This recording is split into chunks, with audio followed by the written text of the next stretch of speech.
Actually, ang topic ko na i-design sa Beatitude. Naalala ko po nung ako ito nalulog ko 2-3 years ago. Ang topic ko na naibigay sa akin ay about love.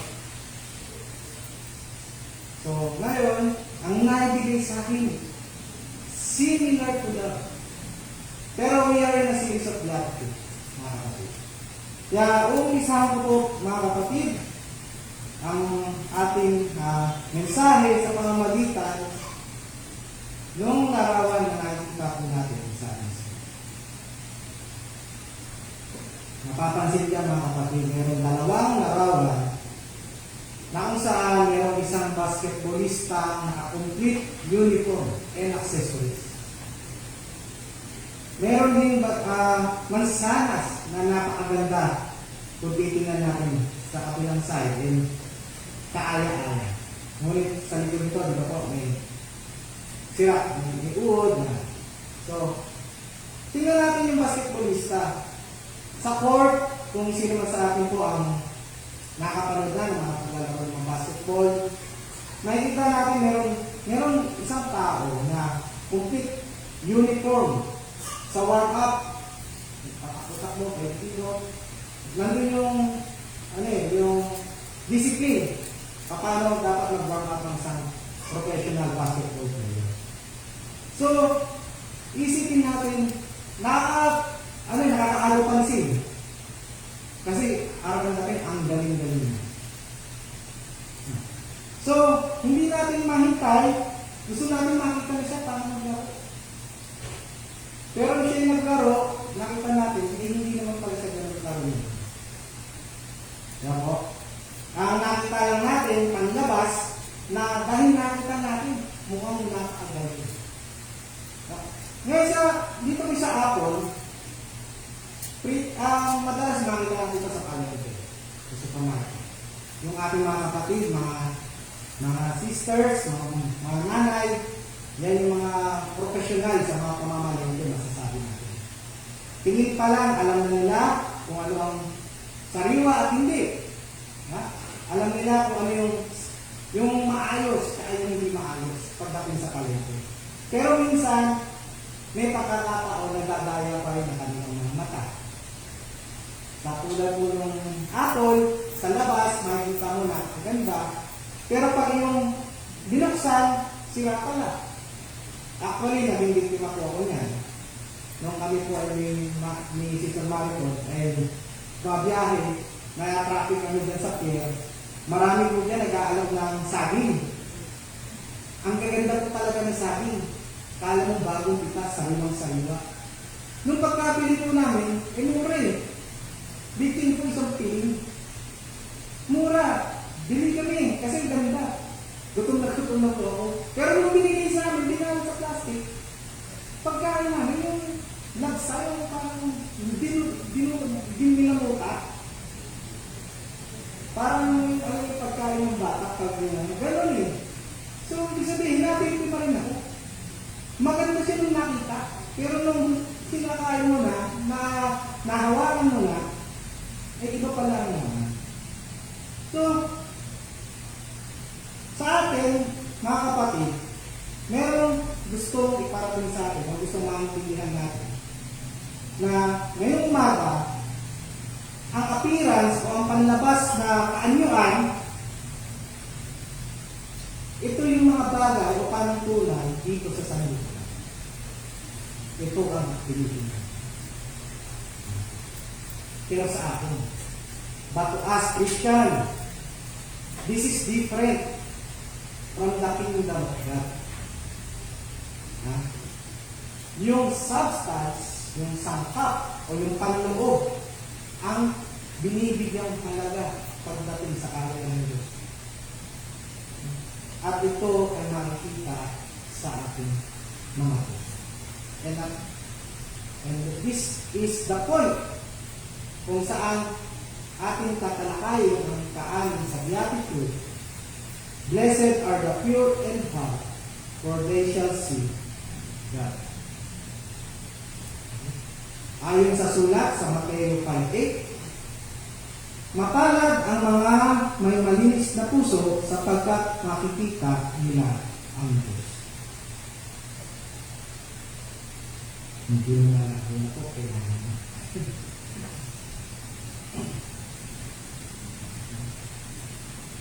So sinasabi sa Mateo 5:8, mapalad ang mga may malinis na puso. Kaya, sino ang makakaakyat sa bundok ng Panginoon? Sino ang maaaring tumayo sa kanyang banal na lugar? Sa madaling salita, sino makakasama ng Diyos? Sino maaaring pumunta sa langit upang makita siya? Ito ang pagnanasa ng bawat kapatid, bawat tao.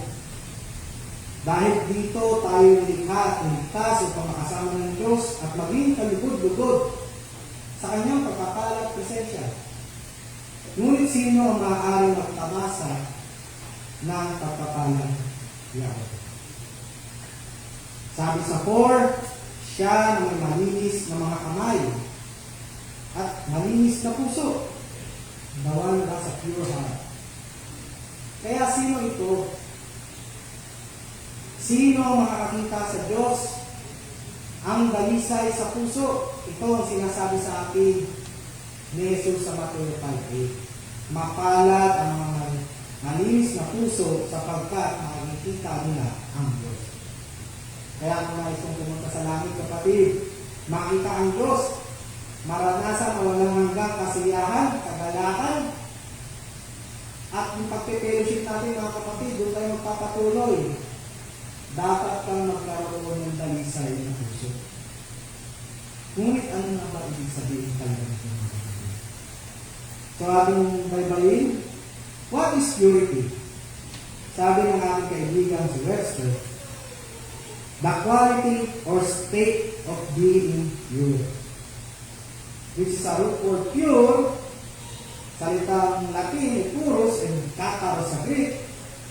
Pure is free from dust. Unmixed with any other matter, walang bahid ng dumi o mantsa na karamihan.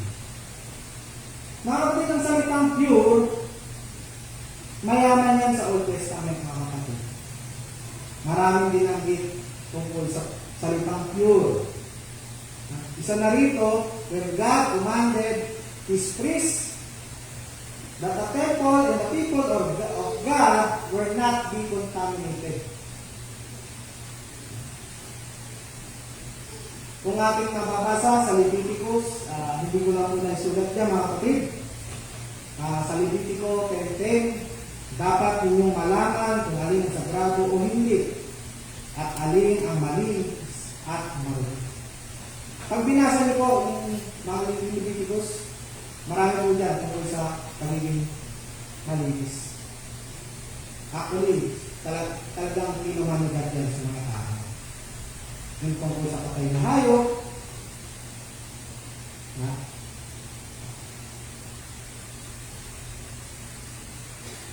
maraming tuntunin ang binigay. Mga tuntunin tungkol sa kasuotan, sa balat, na kung upang malaman kung marumi o malinis ang mga yaon, makikita po natin ito sa Leviticus. Ngunit ano po sabi sa Marcos 7:17? Ito naman ang patungkol sa pagsagot ni Kristo sa mga Pariseo. Sabi, nang sama-samang lumapit sa kanya ang mga Pariseo at ang ilan sa mga eskriba na nanggaling sa Jerusalem, kanilang nakita ang ilan sa kanyang alagad na kumakain ng tinapay na marumi ang kamay-kamay. Sa makatuwid ay hindi inusgahan. Sapagkat ang mga Pariseo at ang lahat ng mga Hudyo ay hindi kumakain maligang makapaghugas ng mabuti ng mga kamay na sinusunod ang tradisyon ng matatanda. Kapag nanggaling sila sa palengke, hindi sila kumakain malibang malinis nila ang kanilang mga sarili at marami pang bagay ang kanilang sinusunod, gaya ng paghuhugas ng tasa, kitchen, galat ng tanso. Kaya siya tinanong ng mga Pariseo at mga eskriba, bakit ang iyong mga alagad ay hindi lumalakad ayon sa tradisyon ng kapaniran? kundi kumakain ng tinapay na marumi ang mga kamay. At sinabi niya sa kanila, tama ang pahayag ni Isaiah.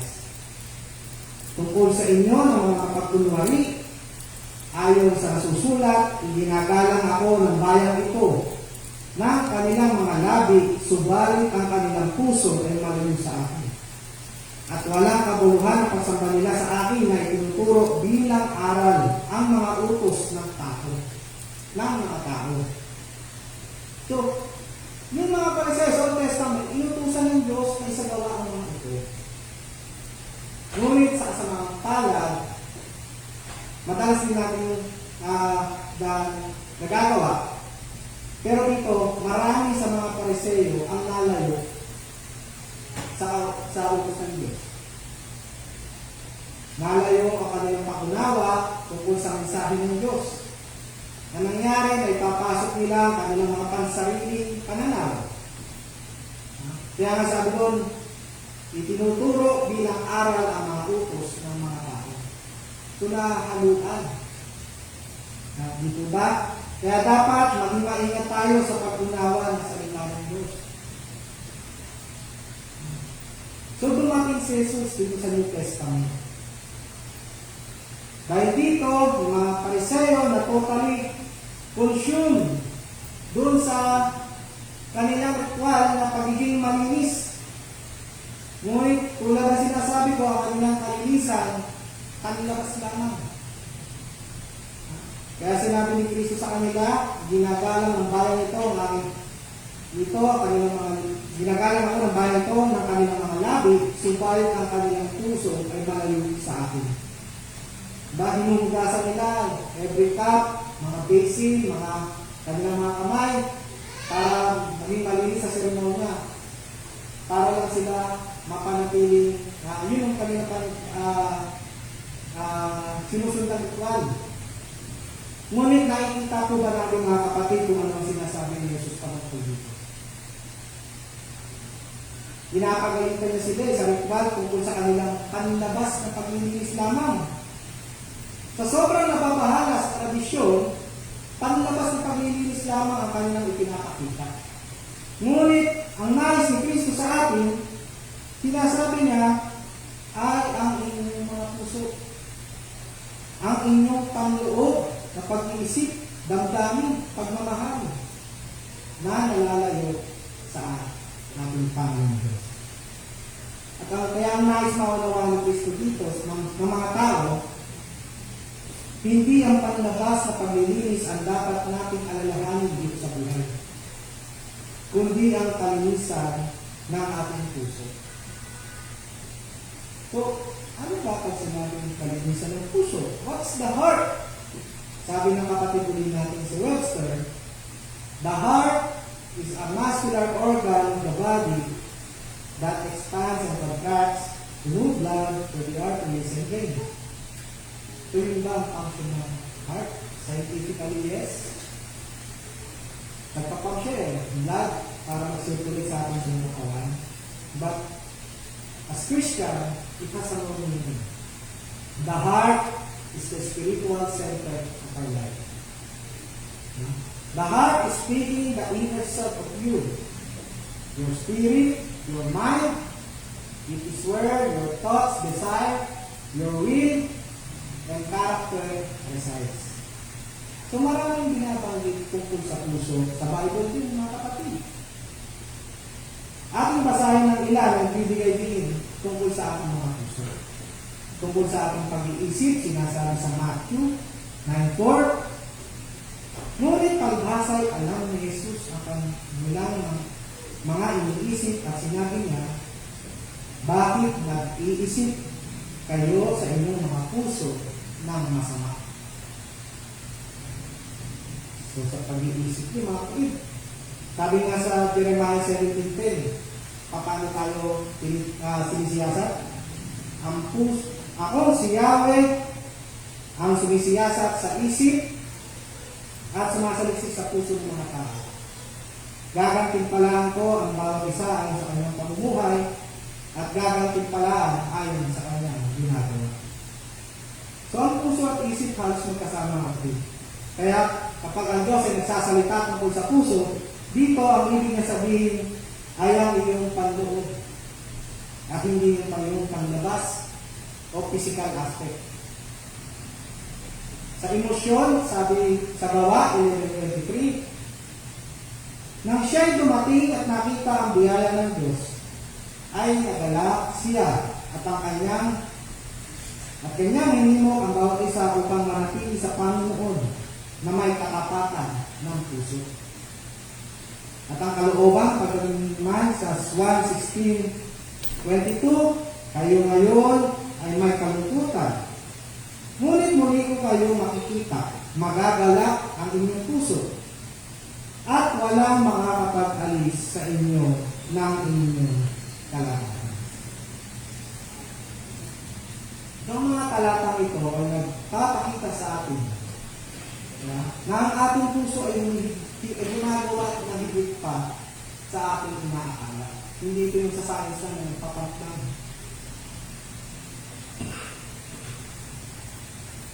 Bukod sa pagdama, sa malawak na damdamin ng mga tao, ang puso ay nag-iisip, nagpapasya, naiintindihan ang tama. Kaya nga, kanina, tanong ko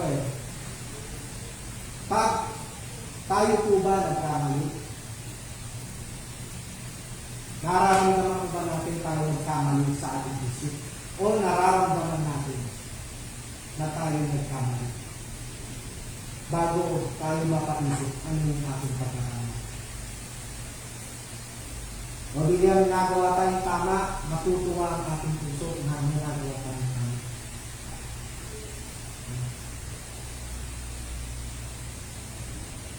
At sa pagdating sa puso, siyempre, kasama ang iyong pag-ibig. Sabi sa Marcos 12:13, ibigin mo ang Panginoon mong Diyos ng buong puso, ng buong kaluluwa mo, ng buong pag-iisip mo, at ng buong lakas mo. Kung wala tayong puso, mga kapatid, makakaramdam na tayo ng pag-ibig towards us. Or we can show our love sa ating mga kapatid. If we don't have the heart, tandaan natin mga kapatid, God created us with heart. Para saan? So we could have a loving relationship with Him.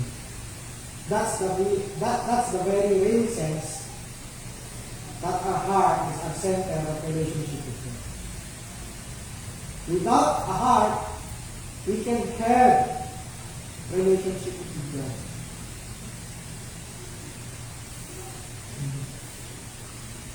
So, as Christian, malinaw na sinasabi na yung pananampalataya ng mga Pariseo, pinapakita nila ay kabaliktaran sa sinasabi ni Jesus sa Mateo 5.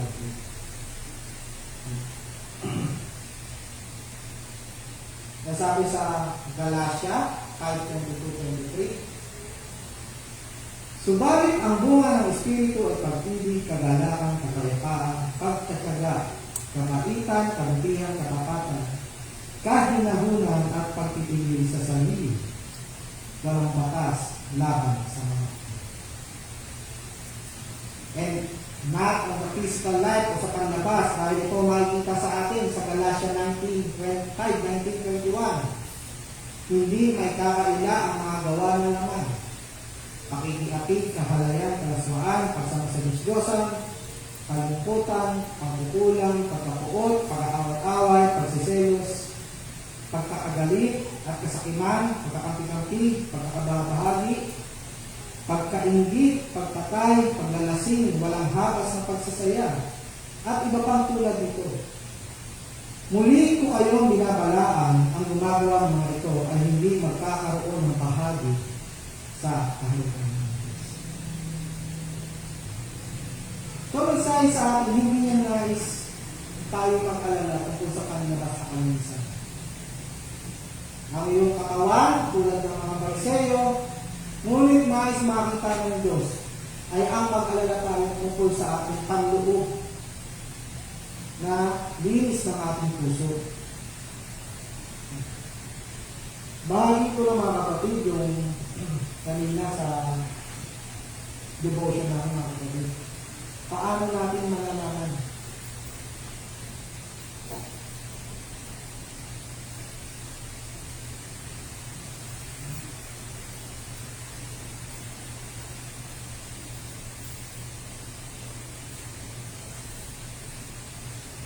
Kung tayo ba ay namumuhay sa Espiritu o tayo ba ay nabubuhay sa laman. Sabi sa Mateo 8:9, Roma 8:9, datapwat kayo'y wala sa laman kundi nasa Espiritu, kung kayo'y tumitira sa inyo ang Espiritu ng Diyos. Datapwat kung ang sino may walang Espiritu ng Kristo, hindi ito sa kanya. At sa 13, sapagkat kung nangabubuhay kayo ng ayon sa laman, ay mamamatay kayo. Datapwat kung sa pamamagitan ng Espiritu, ay pinapatay ninyo ang mga gawa ng laman at nangabubuhay kayo. So mga kapatid, yung nasa Galatia 5:23, kapag ang banal na Espiritu nakakagawa sa atin, dahil talagang nais natin maging malinis ang ating kalooban, magagawa natin ito mga kapatid. It's sa tulong at gabay ng Banal na Espiritu, at ito ang magmamanifest sa atin sa 5:22-23.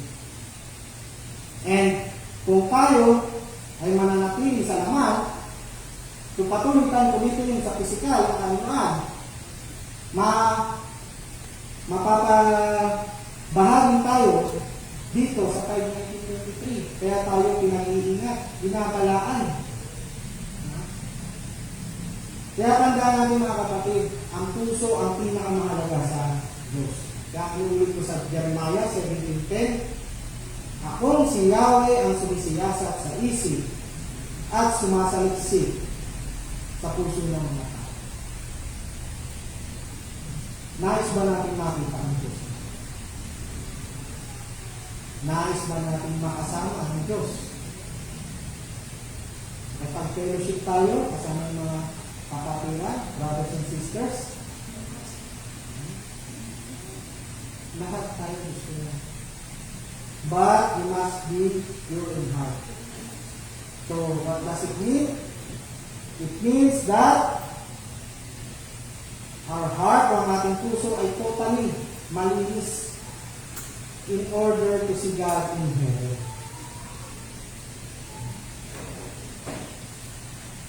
The Bible teaches us to have a perfect righteousness in God. We must totally be pure in heart. Huwag natin isipin, meron tayong mga kapatid.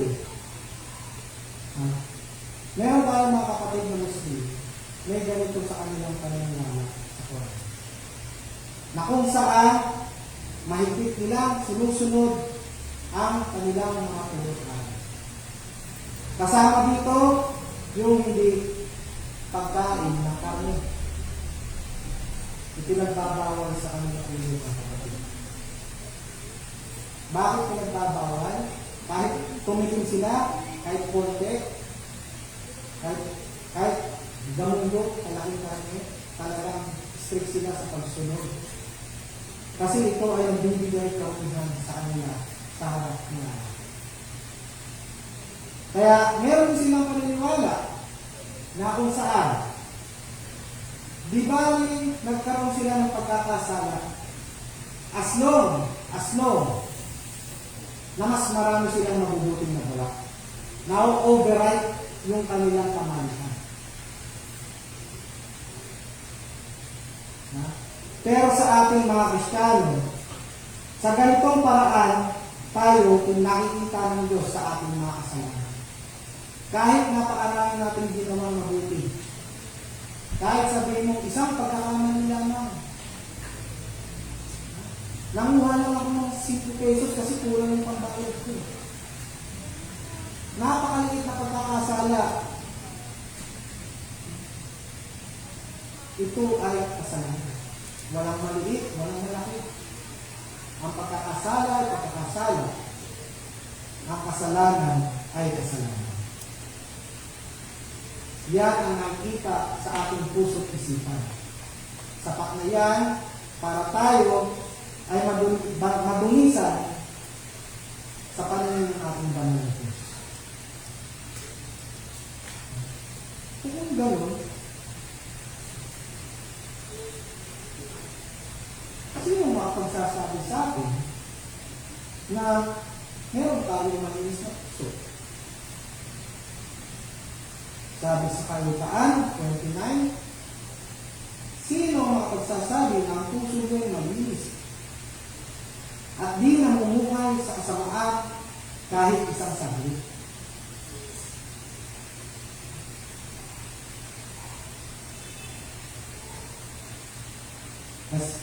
Sino ang nakakaunawa sa puso ng tao? Sabi sa Jeremiah 17:19. Sino makakaunawa sa puso ng tao?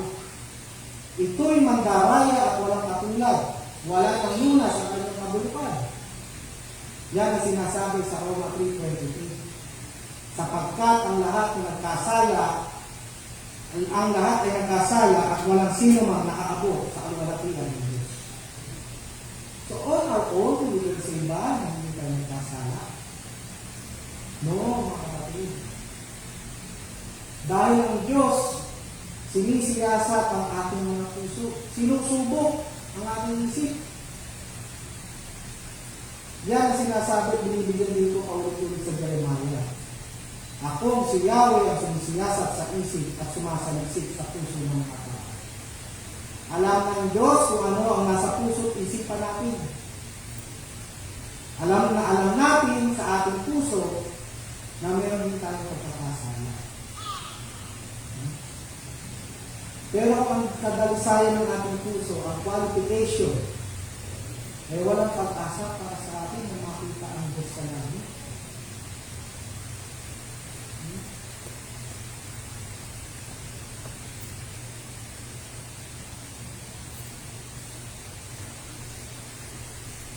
Kahit nga si Pablo, diba? Sabi ni Pablo sa Roma 7:15, sabi ni Pablo, dumanas din siya sapagkat ang ginagawa ko hindi ko nalalaman, sapagkat ang hindi ko ibig ang ginagawa ko, dapat ang pinakukuutan ko, yaon ang ginagawa ko. Pablo na yun, mga kapatid. At sinabi niya sa 7:24, abang tao ako, sino ang magliligtas sa akin sa katawan nitong kamatayan?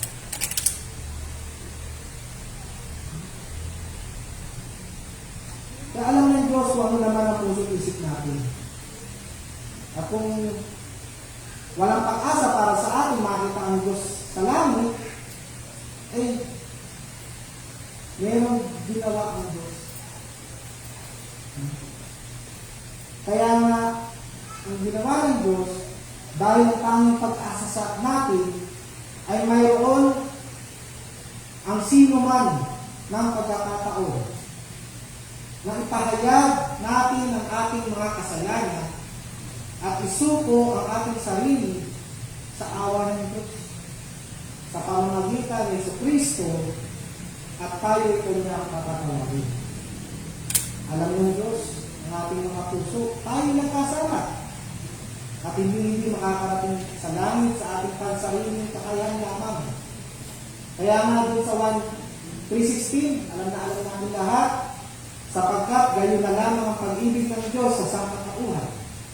Kaya ibinigay niya kanyang kaisa-isang anak upang ang sino mang sumampalataya sa kanya ay hindi mapahamak, kundi magkaroon ng buhay na walang hanggan. Kaya bumaba si Jesus. Si Jesus na hindi nagkasala, namatay sa krus, nagbayad sa ating kasalanan. At ating tanggapin at ibigay ang pananampalataya sa Kanya kung tayo magpasailalim Na tayo patatawarin ng Diyos at lilinisin ang ating mga puso. Yan ang sinasabi sa 1 John 1:7. Ngunit kung namumuhay tayo sa liwanag, gaya nga na nasa liwanag, tayo nagkakaisa at ang lahat ng ating kasalanan ay nililinis ng dugo ni Jesus na kanyang anak. And God cleanses us from our sin. We are totally and perfectly clean. Sabi sa Isaiah 1:18, halik kayo at tayo magpaliwanagan, sabi ni Yahweh. Gaano man kapula ang inyong kasalanan, kayo'y aking papuputiin tulad ng yelo o bulak. Kaya kung ikaw ay nagpapasakot kay Jesus bilang iyong Panginoon at tagapagligtas, ikaw ay magiging perfecto at malinis. Dalisan ng puso at haharap sa Diyos. Ngunit posible lamang ito sa pamamagitan ng pananampalataya natin kay Jesus. So purity of hearts applies more than just getting our hearts ready in heaven. As Christian, purity of heart, nakikita ito, nag-reflect ito sa ating mga mabubuting gawa. Yun ang isang Kristiyano na may malinis na puso.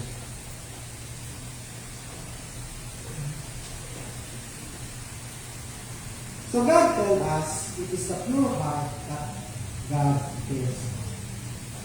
At kung ating makapansin yung other qualities na binanggit sa beatitude, lahat ito mga kapatid, internal. Lahat ito panloob, hindi physical na binabanggit. Minsan, yung iba nagagamit ang salitang blessed sa yung pagbibigay sa charity. Diba? Ipinapakita, blessed ka kapatid, ang laki ng nagbibigay ng charity. Diba? Sabi kaya, blessed ka kapatid, natapos mo pagbabasa ng Bible. Blessed ka kapatid, araw-araw ka nakikita sa church. Actually, yung mga gawa na yun, nakikita natin external. Kasi pwede natin gawin yun without heart. Pwede tayo magbasa ng Bible, tapusin natin isang araw kung ating kaya eh. Pero ang tanong, naunawaan ba natin? Naiintindihan ba natin ang mensahe na nasusulat sa Bible? Marami sa ating mga kapatid, sa mga elders, paulit-ulit pang binabasa yan. Kasi, maaaring nabasa mo na, ito narinig sa'yo, pag binasa mo ulit, iba na naman ang mensahe nito sa'yo. Merong iba, isa pa naman, charity, mga mahilig magbigay sa charity. Kaya silang malaki magbigay sa charity kasi pag dumating ang panahon, kailangan nila ng pabor, yung charity gagawin nila. Pero tayo mga Kristiyano, diba? Ano tayo? We are cheerful giver. Tayo magbibigay ng may kasiyahan mula sa puso. Wala tayong hindi nagdenda. Unlike nung isang nagbibigay sa charity, para lang makita, galante siya, hindi niya magbigay. Diba? Tapos pagdating ng pagkakataon, nagkabibitan, yung influensya ng pagiging malaki magbigay ng charity, gagamitin niya pa kumuha ng pabor. Nangyayari yan sa mga politika. Yung mga mag-sponsor, nagiging paraan para kumuha ng pabor. Yung mga kapatid natin na pupunta sa church, araw-araw, mga question, nakunawaan ba natin ang mensahe? Ako kasi nung Katoliko ko, dati, hindi ko pa kilala ang Diyos. Sumasamba, pumunta ako sa simbahan, nagsisimba ako, dahil ito silang nangyari. Kaya kailangan ko magsimba kasi hindi na yun. Di ba rin late, Basta nakapagsimba ako, masabi na ako. Noon yun, Katoliko. Ngunit, salamat sa Diyos, ginamit ang aking may bahay. Nakita ko yung kabutihan ng Diyos. Dahil. Kaya ngayon ako nalilito. Naliwanagan ang aking puso kung ano ba talaga ang tunay ng pagsamba. Actually po, ang tunay ng pagsamba ay yung maaga po tayo sa kapilya ng kapatid. At hanggang sa matapos, hanggang sa kamustahan, yan ang kabuuan ng ating pagsamba, mga kapatid. Yung pangamustahan sa ating mga kapatid, kasi minsan na tayo sa sarili magkita. Diba? If we have to have a relationship with God, we have to have a relationship with other fellows, with other Christians. Okay? So lahat ng ito, sa mga nabanggit, lahat ng ginagawa natin dito, nagmamanifest sa pamamagitan ng ating puso. So, as Christian, hindi tayo isa sa mga panlabas. Hindi lang masabi natin, quiet time ako. No. We have a quiet time because I love God in my heart. Quiet time natin, we're going to be talking to God. I'm reading the Bible. Yes. Because I delight in the Lord's law. Gusto ko malaman ang kanyang mensahe. Kaya ako nagbabasa ng Bible. I'm making visit. Not because I want to see the people, but I want to see the people I love. And I'm giving because I'm thankful with God's grace na binigay niya sa atin. At ngayon, binabahagi ko sa ating mga kapatid. Dahil sobra-sobra ang pagpapala niya. Ganon tayo mag-isip mga kapatid. Lahat yan nasa puso natin. Alam ko mga kapatid, tayo, pare-pareho, isang mga ating mga puso. Kaya nga sa conclusion, ibabahagi ko sa 1 Samuel 16:7. Ito yung nung pinili ng Diyos si David na maging susunod na hari. Sabi, ngunit sinabi sa kanya ni Yahweh, huwag mong tingnan ang kanyang taas at kakisigan, sapagkat hindi siya ang pinili ko. Si Yahweh ay hindi tumitingin ng katulad ng pagtingin ng tao. Panlabas na anyo ang tinitingnan ng tao, ngunit sa puso, tumitingin si Yahweh. So that's the sad things many of us Christians forgot or miss yung pang-unawa natin. So huwag natin hayaan na katulad tayo ng Mansanas o ng basketball player sa introduction na hanggang panlabas lamang tayo. Ngayon, sinasabi sa atin, nasaan dapat ang ating focus. Ang focus natin dapat as part of being a good Christian. Yes, we do look good. We dress up, we go to church, we have the Bible under our arm, we have all smiles. But the truth is, ang katotohanan, ano ang laman ng iyong puso? Ang laman ng bawat isa sa atin sa kanilang mga puso. Tandaan natin that life that God gave us, it's not the life we know na makikita lang natin sa kanila. Naalala ko yung sinabi ng kapatid ng Noel, yung pagbago. Ano bro? Yung bagong Kristyano, napakaibig. Diba? Pero katagalan, ano nangyari? Kasi unti-unti pumupundo yung kasalanan. Nabibigyan daan ang kasalanan. So sa real life, mga kapatid, it's not about yung ganda ng iyong bahay, anong klaseng sasakyan ginadrive mo, always naka-fashion ka ba sa mga pananamit, kung saan lugar ka nakatira. Ang tunay na success sa ating buhay, in the end, will be judged according to your hearts. Lahat tayo haharap sa Diyos, mga kapatid. At sa pagharap natin sa Diyos, ang ating puso ang kanyang sisiya sa atin. That is God's gonna look on that day, where in fact, up to this very moment, God knows what's in your heart. He is looking right you at now. Kaya ang katotohanan, mga kapatid, as Christians, having a pure heart means kinikilala natin ang ating pangangailangan sa Panginoon Diyos. Dahil hindi natin ito kaya ng ating pansarili lamang.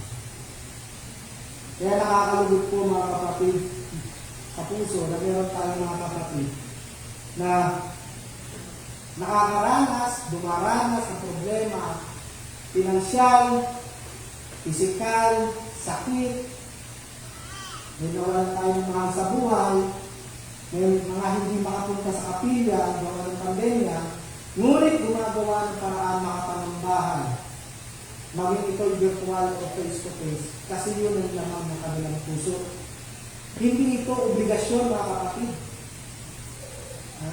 Ito yung laman ng ating puso, kaya nais ng ating mga kapatid na makapanambahan, makarinig ng salita ng Diyos, dahil yung kanilang hunger sa ating Panginoon Diyos, deep inside their hearts, ito ang tumutulak sa bawat isa.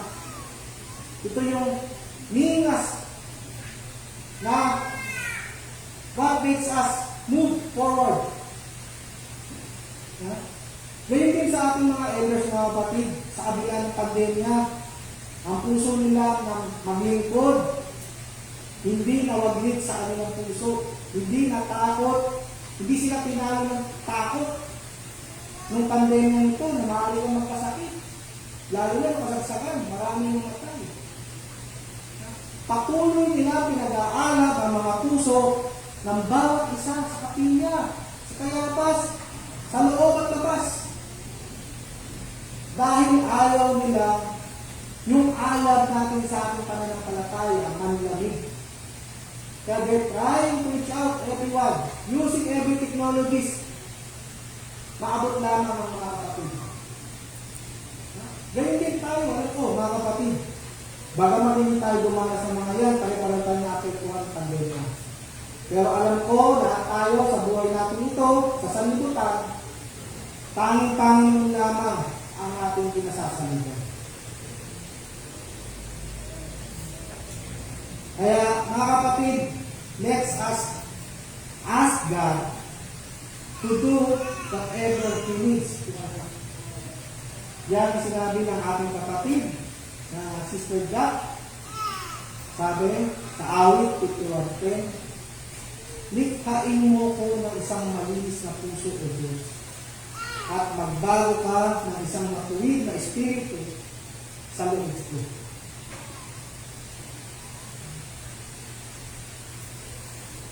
Hindi lamang po, mga kapatid, tayo po'y manalangin. O mapagpala at banal na Panginoon, batid niyo po ang aking puso ay nagdasala. Ngunit sa pamamagitan ng Banal na Espiritu, linisin niyo po ang aming puso. Gawin niyo po itong iyong tahanan at hayaang mamuhay sa iyong kalooban hanggang sa makasama ka namin, Panginoon. Sa aming buhay, naway maging tapat sa iyo, tulungan niyo po kami manatili at tumago sa aming pananampalataya sa gabay ng Banal na Espiritu. Ilayo at patayan ang aming puso mula sa karumihan, pagdaraya at pagkamakasarili. Tulungan niyo kami, O Diyos, habang sinisikap ko maging kalisay ang aming puso. Salamat, Jesus, sa kalisay at sakdang sakripisyo. Ang lahat ng ito, Panginoon, ay aming sa magdalangin sa pangalan ng Amen.